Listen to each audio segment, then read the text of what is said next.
We are at the end of the first half of 2024, which provides us time to look back on how South Africa's agricultural sector has performed so far. And of course, we were all able to monitor the economic data that has been released by various institutions in South Africa. And I think the economic data has painted, at least for the first quarter of the year, a somewhat positive picture. We've seen that the gross value added of agriculture have expanded by roughly 13.5% on quarter, seasonally adjusted. And also the trade figures, they've been robust. We've seen a trade surplus of roughly 20% for the first quarter of this year compared with the first quarter of 2023. But I think if you step away from those major statistics and say in the travels that we have been doing across the country, talking to farmers, agribusinesses and communities, what have we been observing? And I think the picture there is somewhat mixed. There are communities that are in the citrus industry that tell us that their production conditions have somewhat been reasonably positive. We know that South Africa's entire horticultural sector, that's fruits and vegetables, is under irrigation.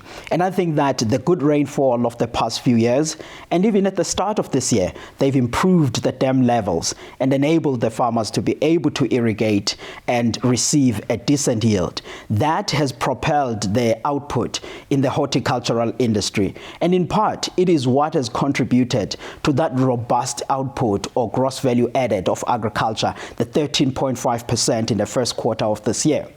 Also, if you think about the trade surplus I mentioned, if you were to dissect and say what was behind that trade surplus, you are going to see fruit, to see grains, to see wool, to see meat, and that speaks to the output that comes out of that sector. Even on employment, people in the first quarter of this year, they were still sitting reasonably well. In fact, farmers were still creating more jobs than what they had created last year in the first quarter of the year.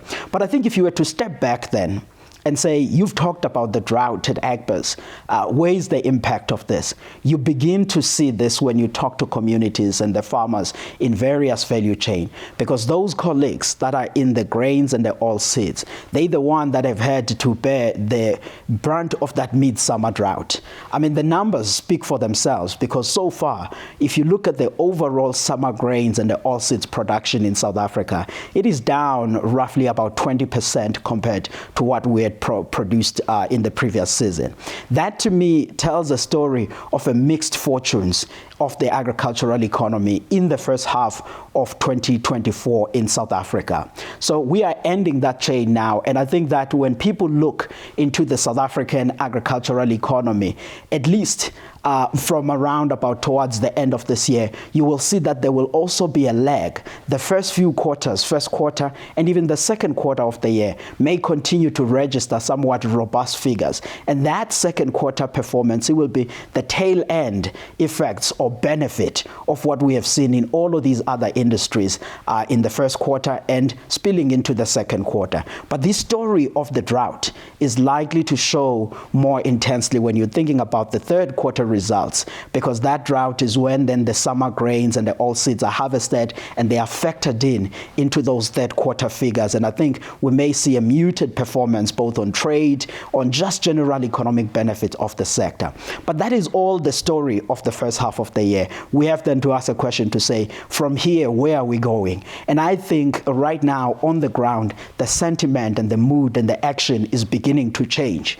People are feeling somewhat upbeat looking into the coming season, because we already know from the weather forecasters, they are telling us that we are transitioning from the El Nino induced drought period and going to a La Nina in the 2024-25 summer season. And I think that they will be gearing up and planting, and perhaps we may have a better season going into next year. But I must end by saying that when the sentiment data still comes out, for example, the Agbiz IDC Agribusiness Confidence Index, you may realize that it shows a downbeat mood in the sector.